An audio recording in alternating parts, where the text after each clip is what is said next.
Okay, guys, so tonight I have for you a cautionary tale, I guess, of going down a rabbit hole and just chasing it forever.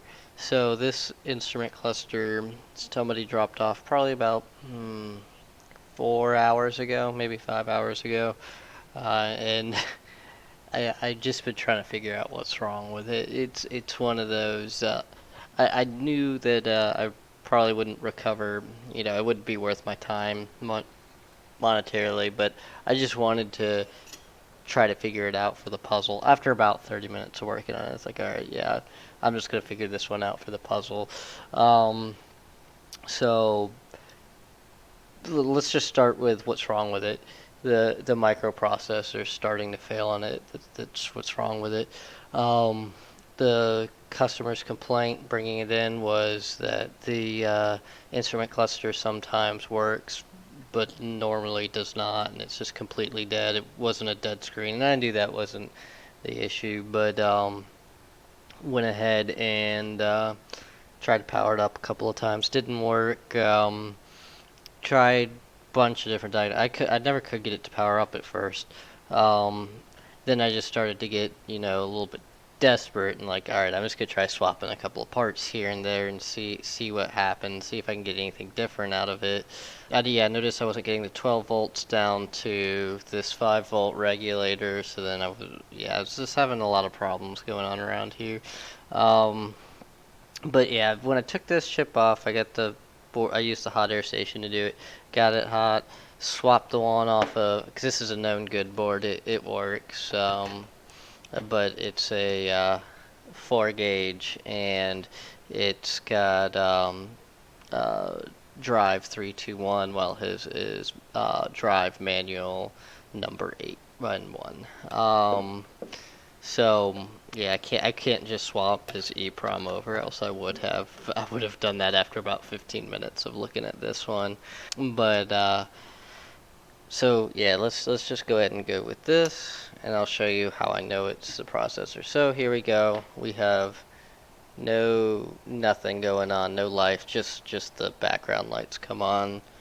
So now let me take my hot air station and just heat this up for just a moment.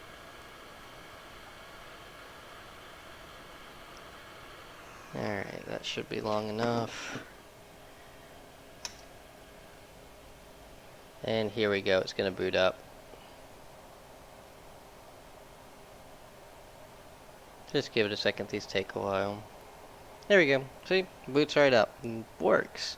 So, something internally is failing inside of that microprocessor, just to the point where it doesn't turn on. And that's so frustrating, because it seems to work afterwards.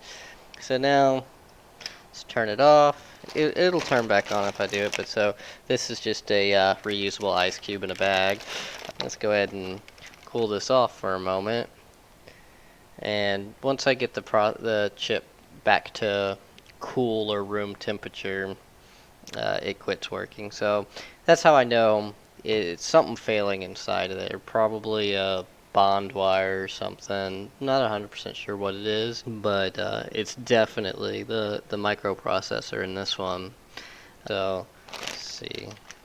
It's still kind of warm. It might turn back on, but let's see here. Nope, only taking 20 milliamps, or sorry, 200 milliamps, so it's not going to turn on. Yep. So, and yeah, just so that way you know what's going on with these. Whatever condition this is in right now, 20 milliamps is its current draw, but that's not a normal one with these. If you take a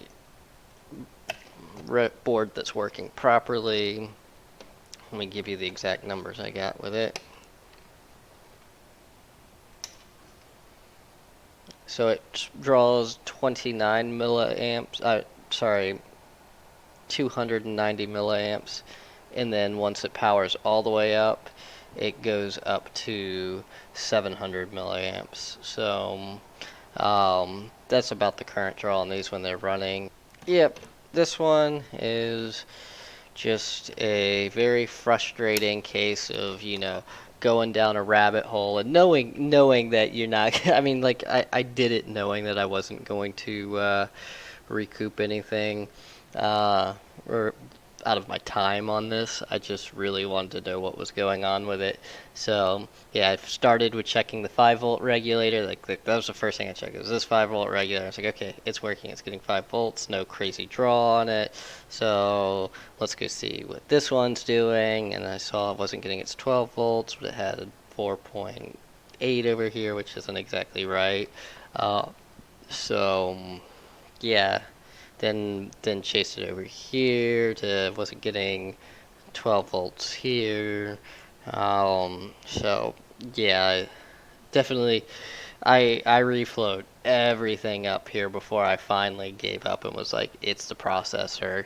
Let me try this. And I should have started with that, heating it up to see if that was what was making it work. Because I swapped this capacitor out because thought it was getting there was a short across it, but it turned out to be I just still had the power supply hooked up to it. So that was my short, was the power supply, not the capacitor.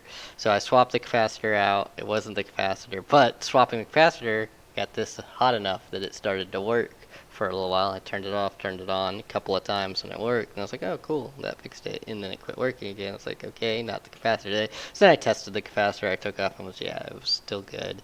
So then I swapped this one to see, because electrolytic capacitors, sometimes when they're starting to go bad, if you get them hot, they'll work. So I was like, okay, yeah, but it must have been this one. So I swapped it out. And again, started to work for a little bit, and then quit working again. So every time I get the board warm, this would start to work, and then as soon as it got cold again, it quit working. So, and I've tried. I got it tried reflowing it on here. This isn't a cracked solder joint that's reconnecting. This is something internal, probably a bond wire somewhere in here's come loose. And when that silica heats up, it pushes the bond wire back down. That's what, if I had to guess, what's going on. But definitely no idea why this processor is failing, but it is. And I'm not sure if the software is the same between the two, so I'm not going to try to switch it. I would put these motors on there before I swap the processors. They're pretty hard to do. I've done one successfully. I've done three, but one successfully. So I'm not big on swapping these processors. Now, the two that I failed at doing was before I had my microscope, and the one that was successful was with the microscope. When you get this fine level of chips, you really need a microscope to be able to see what you're doing.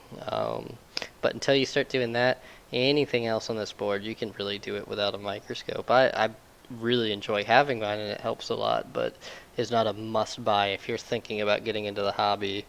So yeah, I wouldn't go jump out and buy a microscope just because you can't do this, because if I'm not mistaken, these aren't even in production anymore, so it's not like you're going to be able to buy them, flash them, and then drop them in. Um, they might be, though. I'd have to check and see. If they're in production, that'd be cool. I might try getting some and flashing them. Maybe I'll end up with this as a parts board from the guy. I'll find out tomorrow. It is late. It is 12:30. Is it 12:30 or is it 1? Yeah, it's 12:30. So I will be calling it a night with this, and a little frustrated I spent so much time, but I wanted to at least share the knowledge here. This is probably something nobody will ever run into again. Nobody's gonna have, a processor that's failed in this manner. Normally, when these things go, they just go and it quits working altogether. But yeah, so hopefully you liked this, and hopefully this saves you some time in the future if you are watching this and having a similar issue. Um, I'm sure tomorrow when I talk to this guy and ask him like, hey, like when would it work? Was it a hot day or something? Yeah, it was always on hot days, and yeah, that makes sense. But yeah, this definitely you get it cold, it quits working. You get it hot, and it's working. So I'm gonna call it a night and call this one non-repairable. I hate saying that. I mean, this could be fixed. I just need a new processor for it. So uh, if you haven't already, like and subscribe, and I'll see you next time.